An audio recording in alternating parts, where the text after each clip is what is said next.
우리는 오늘 오전 예배 말씀 시간에도 함께 나누었지만 신앙생활을 잘 하던 사람이요, 갑자기 어떻게 저런 일을, 정말 그 사람이 그런 일을 했단 말이야 라고 하는 그런 소리를 듣게 되는, 그런 갑자기 무너졌다라고 하는 그런 소식을 전해 듣게 됩니다. 외적으로는요, 여러 가지 유혹이겠지요. 어떤 욕심, 아니면 어떤 정욕적인 것, 이런 것들요. 명예나 부, 권력, 이런 것들요. 요즘 우리나라 국회의원들 보면요, 거의 절반이 그리스도인이라잖아요. 그리스도인이라고 하지만 어떤 자기가 붙들고 싶은 무엇인가를 붙들기 위해서 보면 누가 봐도 거짓말을 대놓고 하는 그런 모습을, 그러면서도 자신들이 교회의 안수집사다, 장로다라고 하는 그런 사람들 참 많이 보게 됩니다. 붙들고 싶었겠죠. 이루고 싶었기 때문에 그들은 그런 유혹에 넘어가는데, 오늘 오전 예배 시간에 목회자도 별반 차이가 없다라고 여러분들에게 말씀을 드렸습니다. 외적으로 이렇게 들어올 때는 오늘 우리가 오전에 나누었던 말씀과 같이 과연 내가 지금 이거를 천국과 맞바꿀 수 있는 가치가 있는 건가? 정말 내가 여인이든 남자든 아니면 권력이든 부든 내가 이거를 지금 내가 붙잡기 위해서는 천국을 버려야 하는데, 하나님의 영광을 가리우는 흔히 말하는 죄를 지어야 하는데, 과연 천국과 맞바꿀 만한 가치가 있는가? 꼭 그런 유혹이 찾아왔을 때 한 번씩 꼭 생각해 보시기를 이 시간 축복합니다. 그러면 웬만한 그런 것들은요, 저는 이겨낼 수 있을 거라고 생각합니다. 천국과 맞바꿀 만한 것이 저는 이 세상에 과연 있을까, 그런 생각을 하기 때문입니다. 자, 이렇게 외적으로 이렇게 오는 유혹, 미혹은요, 이런 나름대로의 천국과 내가 이걸 맞바꿀 만한 값어치가 있는가라는 생각을 가지고 또 천국을 생각하며 이겨낼 수 있는데, 그런데 한 번씩요, 그리스도인 중에서 내적인 어떤 갈등, 불안감, 낙심, 낭망, 이런 것 때문에 사람들이 무너지는 그런 경우들이 한 번씩 있습니다. 야, 정말 하나님 말씀대로 이렇게 살면 정말 회복될 수 있을까? 정말 하나님께서는 나를 회복시킬까? 말씀을 붙들고 어떻게든 달려가다가 어느 순간 갑자기 왜 팽팽한 줄이 탁 끊어지는 것 같은 그런 낙심, 낭망, 불안이 막 밀려올 때가 있습니다.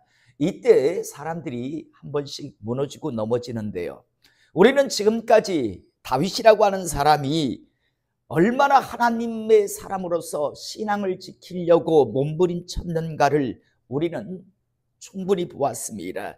엔게디 동굴에서요, 사울 왕이 옷을 벗어놓고 그 600명이 그 안에 있었는데, 사울이 볼일을 보기 위해서 들어왔을 때 얼마든지 죽일 수 있었지만 옷자락만 베었고, 또 하길라 산에서 자기가 죽이지 않고 옆에 있는 아비새가 그냥 말씀만 하시면 그냥 제가 죽여드리겠습니다라고 하는데도 불구하고 물병과 창만 가지고 가는 그런 모습, 나름대로 하나님을 향한 그런 몸부림이었습니다.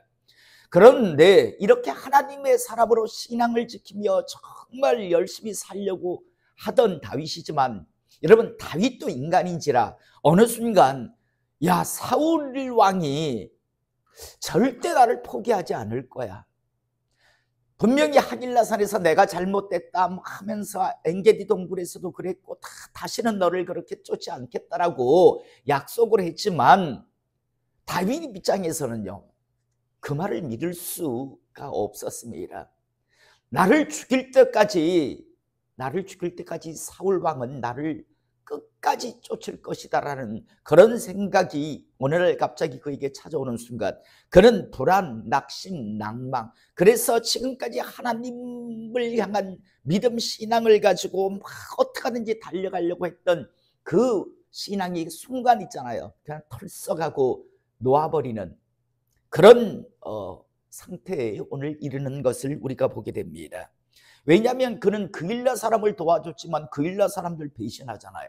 자기의 동족인 유다 사람들인 황무지 사람들도 그냥 자기들이 어떤 불리해지니까 얼마든지 다들 배신하는 그런 계속해서 연속해서 배신에 대한 여러 가지 사람들이 얼마나 배신의 근성이 가득한가 그는 경험했고, 그렇다면 사울 왕 역시도 자기의 권력 유지를 위해서는 절대 포기하지 아니할 거라는 그런 생각을 아마 다윗은 했던 것 같습니다.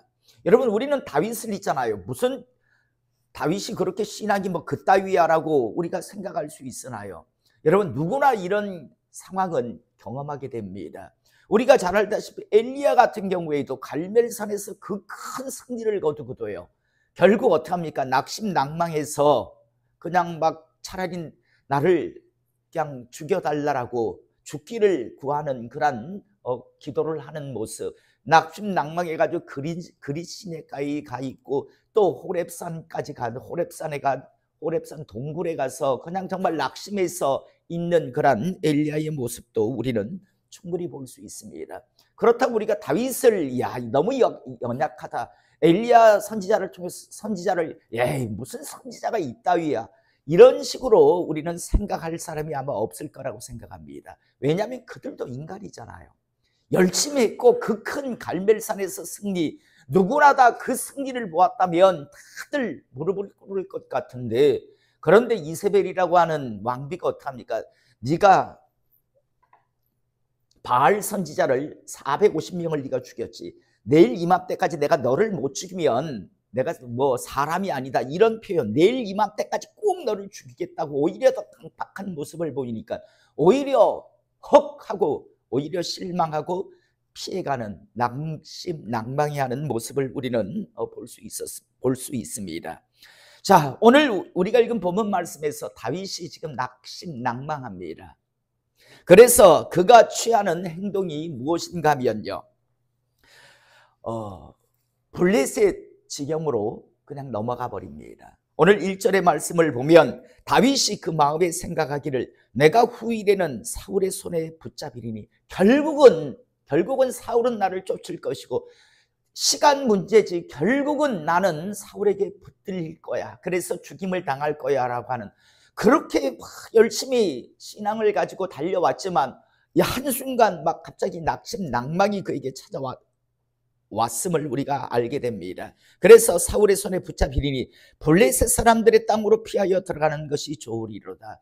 왜냐하면 사울과, 다시 말해서 이스라엘과 블레셋은 적대 국가잖아요. 그러니까 내가 블레셋으로 가면, 블레셋 지경으로 넘어가면 더 이상 사울이 군사를 데리고 나를 쫓아오지 못하지 않겠는가라는 생각을 하고 블레셋 지경으로 넘어갑니다. 요즘으로 말하면 망명이죠. 망명. 완전히 그냥 다른 나라로 그냥 넘어가는 거죠.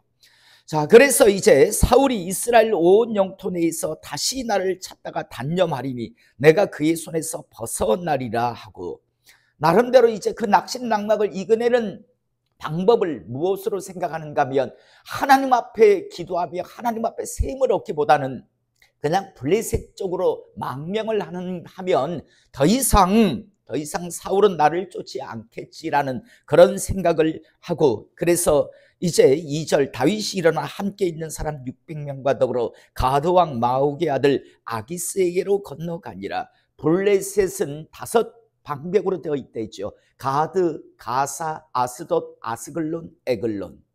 자, 그러니까 이제 가드 5 방백 중에서 가드가 있는, 가드 아기스 왕이 있는 곳으로 그는 망명을 해버립니다. 자, 그러자 3절 다윗과 그의 사람들이 저마다 가족을 건드리고 가드에서 아기스와 동거하였는데 다윗이 그의 두 아내 이스라엘 여자 아히노함과 나발의 아내였던 갈멜 여자 아비가일과 함께 하였더니 다윗이 가드에 도망한 것을 어떤 사람이 사울에게 전하매 사울이 다시는 그를 수색하지 아니하니라. 그의 생각대로 다윗이 그와 함께하는 사람들과 함께 그냥 가드로 블레셋으로 망명을 해버렸습니다. 그러니까 이제 사울 왕도 더 이상 어떻게 해볼 도리가 없습니다. 그래서 더 이상 쫓지를 못하고 또 쫓을 이유도 없지요. 왜냐하면 이미 저쪽으로 망명했으니까 왕위에 대한 어떤 위협이 없을 거라는 그런 생각을 했고요. 또 우리가 한번 생각에 이어서 한번 해볼 건 가드왕 아기스는 왜 받아주었을까? 여러분, 계속 사울왕이 다윗을 죽이려고 한다는 걸 이 사람들도 알고 있었어. 왜냐하면 바로 옆 국가잖아요. 사울이라고 하는 자가 끊임없이 다윗을 죽이려고 한다는 걸 가드왕 아기스도 알고 있었어요. 적의 적은 우군이란 말이 있잖아요. 사울왕 입장에서 적으로 생각하는 다윗이라면 우리 편이 얼마든지 될 수 있다라는 그런 생각을 해서 그래서 망명을 받아주는 겁니다. 그래서 이제 불편한 동거가 시작이 되는데요. 5절 다윗이 아기스에게 이르되 바라건대 내가 당신께 은혜를 입었다면 지방 성읍 가운데 한 곳을 내어주어 내가 살게 하소서. 당신의 종이 어찌 당신과 함께 왕도에 살리가니.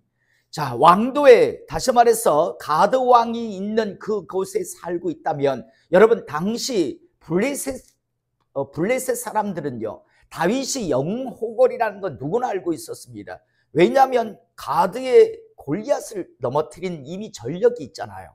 그런데 여러분, 이 가드 땅에도 왕은 아기스지만 그 밑에 여러 가지 권력을 누리는 사람들이 있을 거란 말이에요. 그렇다면 그들 입장에서 다윗은 또 정적의 대상이 될 수 있습니다. 그래서 그는 정적의 어떤 그런 정치 어떤 싸움에 휩쓸리지 않고 싶어서 왕도를 아예 떠나가기를 원합니다. 그래서 가드 땅 안에서 어떤 그런 사소한 어떤 여러 가지 정권이라고 해야 되나, 권력에 대한 어떤 그런 시비에서 벗어나기를 원해서 오늘 그는요 왕도를 떠나게 해달라고 이야기를 합니다. 그래서 아기스가 그날에 시글락을 그에게 주었더니 시글락이 오늘까지 유다 왕에게 속하니라. 그래서 왕도를 떠나서 가드 땅 안에 있는 시글락이라고 하는 지역에 가서 너희들은 유대에 너희들 600명은 그곳에 가서 살아라. 그러면 이제 정적들 입장에서도 자기들의 어떤 정치적인 어떤 경쟁자는 아니다라는 생각을 하게 될 거고요. 그래서 이제 그곳에서 일단 피해 살기를 원하는 그런 다윗의 그런 생각이 이곳에 담겨져 있고, 그리고 아기스 역시도 그래서 그러면 시글락이라고 하는 땅을 한 어떤 지역을 그에게 떼어줍니다. 7절 다윗이 블레셋 사람들의 지방에 산 날수는 1년 4개월이었더라. 자, 1년 4개월 16개월이죠. 정확하게는 16개월을 이제 가드 땅 아기스 밑에 가 있습니다. 자, 여러분, 그런데 이 1년 4개월이라고 하는 16개월의 세월이 어쩌면 사울왕에게 쫓기지 않기 때문에 편안하다라고 생각했을는지는 모르나요? 이 평안함은요 하나님으로부터 주시는 평안함이 아니라 인간적으로 자기가 만든 평안함이고, 이 평안함은 우리가 이제 이후에 보게 됐지만 불행을 자초하는 정말 사면초가에 이르는 그런 정말 위기를 갖게 되는요 선택이 된다는 걸 우리는 이후에 알게 됩니다. 다윗이 많은 그런 신학자들이 이야기합니다. 다윗이 이때 기도했으면 얼마나 좋았을까. 그러면 하나님께서 갈 길을 가르쳐 주셨을 텐데 워낙 낙심낭망을 하다 보니까 그냥 인간적인 생각을 가지고 망명을 해버립니다. 자, 그런데요 나름대로 다윗은 그래도 이 시글락 땅에서 블레셋 지역에 있으면서도 나름대로 애를 쓴다고는 씁니다. 오늘 8절에 보면 다윗과 그의 사람들이 올라가서 그술 사람과 기르스 사람과 아말렉 사람을 침노하였으니 그들은 예적부터 술과 애굽 땅으로 지나가는 지방의 주민이라. 다윗이 그 땅을 쳐서 남녀를 살려두지 아니하고 양과 소와 나귀와 낙타와 의복을 빼앗아 가지고 돌아와 아기스에게 이르매. 자, 그들이 농사를 짓겠어 뭐 하겠어. 결국은 전쟁을 해서 어떤 남의 물건을 가지고 와야 되는 게 그들의 이제 살아가야 할 그런 방법인데, 그런데 이제 그가 친 사람들은 어딘가 하면 구술 사람, 기르스 사람, 아말렉 사람, 다시 말해서 이스라엘과 적대적인 관계에 있는 사람들을 공격을 해서 그들의 물건을 노략해 왔습니다. 그런데 이제 시글락에 돌아왔을 때 아기스 왕이 물어봅니다. 너희가 오늘은 누구를 침노하였느냐? 라고 묻습니다. 어디 가서, 분명 이들도 먹고 살아야 하잖아요. 농사 지어서 먹고 사는 사람들이 아니기 때문에 누군가를 갖다가 쳐서 공격해서 빼앗아 와서 그걸 가지고 전리품을 가지고 살아야 한다는 건 아기스도 아는데 누구를 공격했느냐라고 지금 묻고 있는 겁니다. 그러자 다윗이 이르되 유다 네겝과 여라무엘 사람의 네겝과 겐 사람의 네겝이니이다 하였더라. 여러분, 지금 거짓말을 하고 있습니다. 다윗은 지금 뭐라고 이야기하고 있는가 하면, 실질적으로 친 사람들은 위에 말했지만 구술 사람, 기르스 사람, 아말렉 사람이었습니다. 이스라엘과 적대 관계에 있었던 그들을 공격해서 그곳에서 전리품을 획득해 왔는데, 아기스가 누구 공격했냐라고 물으니까 유다 네겝, 다시 말해서 이스라엘을 쳤다라는 거예요. 이스라엘, 유다 네겝이라고 하는 유다 사람을 저희가 쳤습니다. 유다의 어떤 그런 마을을 쳤습니다 라고 지금 이야기하는 거고, 여라무엘 사람의 네겝과, 여라무엘이 누군가 하면 유다의 손자 베레스의 장남인 헤레스의 후손입니다. 다시 말해서 이스라엘을 또 쳤다는 거예요. 이스라엘 족속 중에서 유다 족속을 쳤고, 또 헤르손 후손의 사람들을 쳤다라는 거지. 자기 동족을 쳤다라고 지금 이야기합니다. 또 나가 겐 사람의 네겝을 쳤다라고 이야기합니다. 겐 사람이 누군가 하면 바로 모세의 장인 족속이잖아요.